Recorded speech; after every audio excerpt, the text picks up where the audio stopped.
Unanimous judgement थी, ये सुनकर बहुत निराशा हुई। इसको ख़त्म करना 5 अगस्त 2019 को ही गलती थी।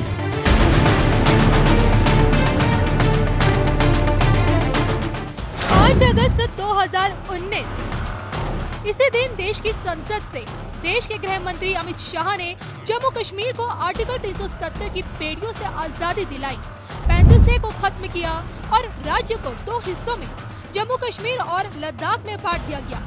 और जब विरोधियों ने इसके खिलाफ 23 याचिकाएं दाखिल की तो जवाब में सुप्रीम कोर्ट के सुप्रीम फैसले ने आर्टिकल 370 को हमेशा के लिए इतिहास बना दिया। सर्वोच्च अदालत अपना फैसला सुना चुकी है और मोदी सरकार के फैसले पर वैधता की मोहर लग चुकी है। और आज इसी फैसले से जम्मू कश्मीर के पूर्व मुख्यमंत्री, पूर्व कांग्रेसी गुलाम नबी आजाद सबसे ज्यादा दुखी हैं। जो गुलाम नबी आजाद ये कहते हैं कि इस्लाम से पहले हिंदू धर्म आया है, जो गुलाम नबी आजाद ये कहते हैं कि सभी मुसलमान हिंदू धर्म से ही कन्वर्ट हुए हैं, जो गुलाम नबी आजाद ये कहते हैं कि पीएम मोदी का व्यवहार महान राजनेता जैसा है, आज उन्हीं गुलाम नबी आजाद ने 370 पर आए सुप्रीम कोर्ट के फैसले पर बड़ा बयान दिया है। रिजल्ट में अभी लाइव सुन रहा था और जो यूनानिमस जजमेंट थी, ये सुनकर बहुत निराशा हुई, बहुत अफसोस हुआ। मैं शुरू से ही कह रहा था कि 2 अदारे हैं जो इसका फैसला कर सकता है, एक पार्लियामेंट, मरकजी सरकार, और दूसरा सुप्रीम कोर्ट। जाहिर है मरकजी सरकार करती नहीं, उन्होंने तो आर्टिकल 370 को ख़त्म किया, कानून बनाकर नया। अब ये आखिरी हमारी उम्मीद थी कि सुप्रीम कोर्ट इसमें सुनाई करे और इसका फैसला सुनाए। 3 महीने 4 महीने इस पर बहस हुई पार्लियामेंट के अंदर और मुख्तलिफ वकला ने अलग अलग पार्टीज़ को और रियासत जम्मू कश्मीर के लोगों को रिप्रेजेंट किया। और उसके बाद जो आज यूनानिमस फैसला आया, उससे मेरे ख्याल में जम्मू कश्मीर के सभी लोग, चाहे वो कश्मीर के हों या जम्मू सूबा के, वो खुश नहीं है। मैं आज भी समझता हूँ कि ये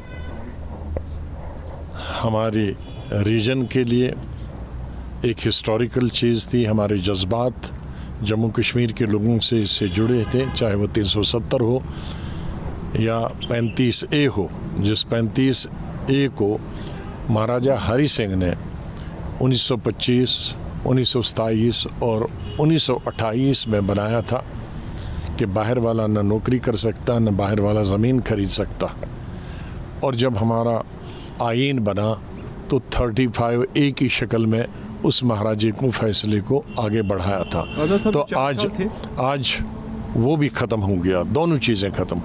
इससे हमारी स्टेट की इकानमी को बहुत नुकसान होगा, ज़मीनें महंगी हो जाएंगी, पूरे हिंदुस्तान के लोग जम्मू और श्रीनगर आएंगे। हमारी यहाँ कोई बड़ी इंडस्ट्रियाँ नहीं है कि जिसमें हज़ारों या लाखों लोग काम करें। हमारी सबसे बड़ी इंडस्ट्री है टूरिज़्म, और वो लिमिटेड लोगों के लिए है।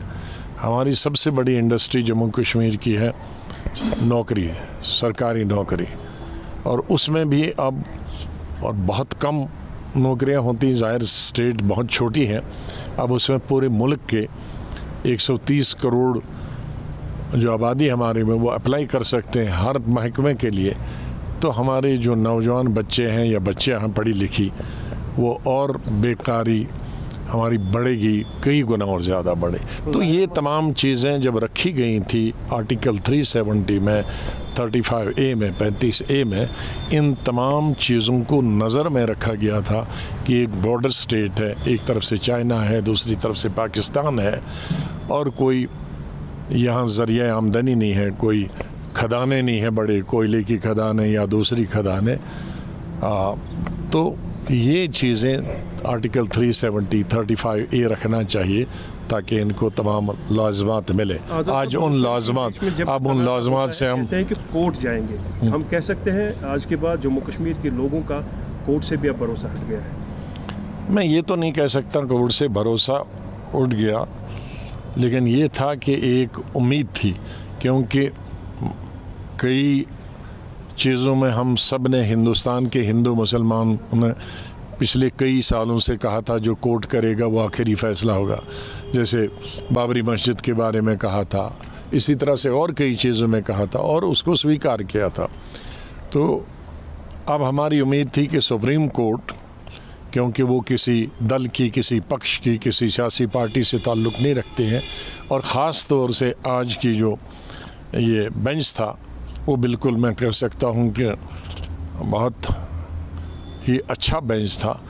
लेकिन अब उन्होंने कॉन्स्टिट्यूशन को इंटरप्रेट किया और कॉन्स्टिट्यूशन के हिसाब से उन्होंने कहा कि 370 है। लेकिन मैं बुनियादी तौर पे कहता हूँ कि इसको ख़त्म करना 5 अगस्त 2019 को ही गलती थी।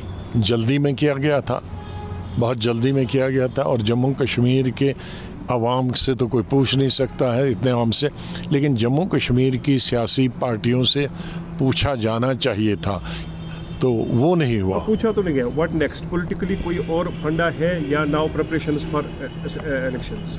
अब तो सुप्रीम कोर्ट ने कह दिया है कि 30 सितंबर तक इलेक्शन होने चाहिए और उसके फौरी बाद स्टेटहुड देना चाहिए। तो अभी उन्होंने गुंजाइश कुछ रखी नहीं। तो अब ये कह सकते हैं कि ये जो फैसला था कोर्ट का,